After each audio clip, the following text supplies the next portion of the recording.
We very much appreciate your being here. So you have experience in both the public and the private sector, and it seems to me that launching something like Direct File is a little bit like starting a startup company. Tell us from a business perspective, how has this project launch gone?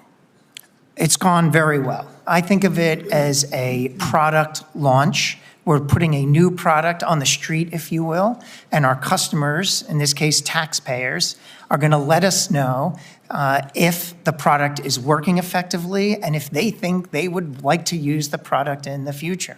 So we started like any private sector company would. We had the idea for the product, and then we put it on the street with volunteers. We tested it. So from about January 29th to March 8th, the Direct File product was in testing with volunteer taxpayers who agreed to submit. We got very positive reviews, but we were also able to make real-time fixes to the product based on taxpayer experience. On March 8th, we were ready to go, and that's when we made it publicly available to the millions of taxpayers in 19 states that were eligible this year. The feedback has been great. People are telling us that it's easy to use, it's simple. Of course, they like the price tag, it's free.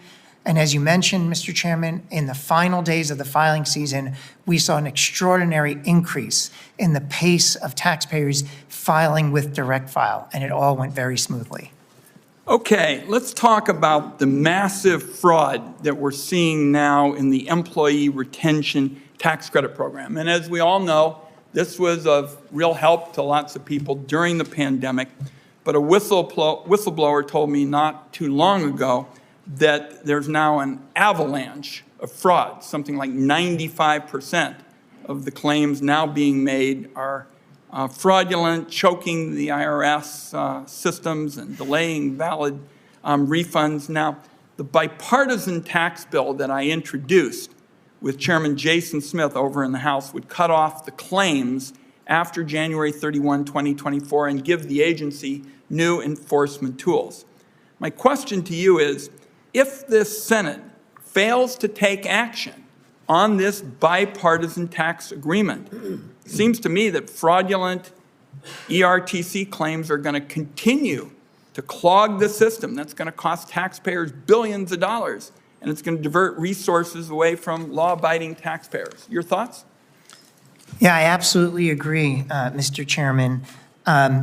We issued a moratorium on September 14th, 2023, because over the summer of 2023, we were seeing an increasing number of questionable claims coming in.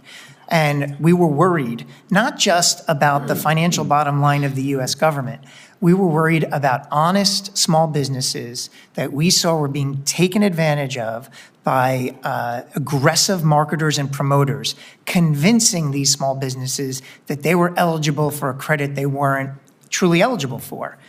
And they were saying, you can get this credit at no risk to you, and that wasn't true. So it was also false advertising. So we had to take steps to stop the flow, and we did slow it. But even today, Mr. Chairman, we are still getting 20,000 new claims every week, even when we announced in September that we stopped processing. This is because the law allows these claims to be submitted through 2025, and these promoters are out there still pushing for these claims to be filed.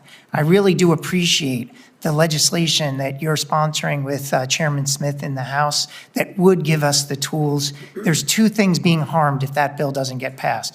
One, the financial bottom line of the U.S. government, because you're giving us tools to crack down on fraud.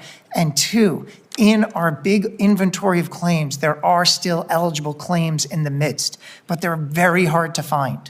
It's like finding a needle in a haystack.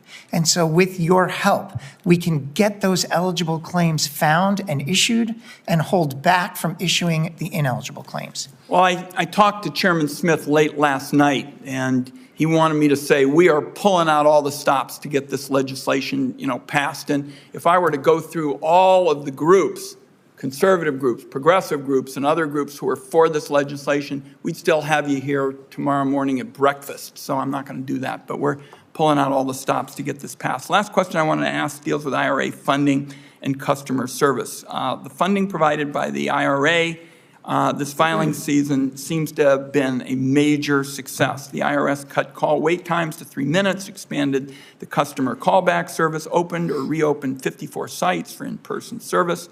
There are new digital tools, and you scan millions of paper-filed returns. That ought to speed up some refunds. Commissioner, how will taxpayers notice that IRA funding has improved service this year, A? And B, so we get this in, what would taxpayers notice if the funding were cut? Well, taxpayers, I believe, and have heard from them, has saw and felt a big difference in the past 2 years, and in particular this year. We are putting Inflation Reduction Act fund to good use to serve taxpayers. How? We now have the right number of phone assisters in our phone center. They're trained, they're answering the phone calls at peak efficiency, the wait time is down to 3 minutes, and we used IRA funding to modernize our call center with things that taxpayers want, like a callback option and like more chatbots and automated solutions, so you don't have to wait on the phone if what you can get done with the IRS can be done by pressing a button or speaking out loud. So these are things that taxpayers are seeing and feeling and is making a difference. We also are using Inflation Reduction Act funding to update irs.gov with new tools. There are things that people can do on their individual online accounts now, updates to Where's My Refund. We had over 500 million hits to irs.gov this year. It's a record for us, and we believe that's because we've updated it with tools that taxpayers are finding useful, like, for example, being able to submit documentation to the IRS electronically rather than on paper at the post office. So all of that needs to be sustained, and this is what's critical about our budget proposal. Our budget proposal is not saying we need a lot more money to get the job done.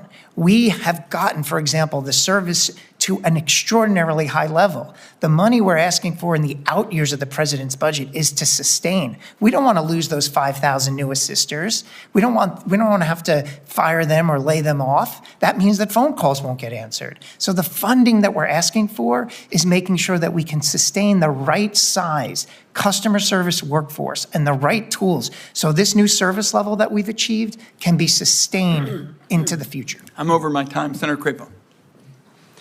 Thank you, Mr. Chairman. And Commissioner Wolf,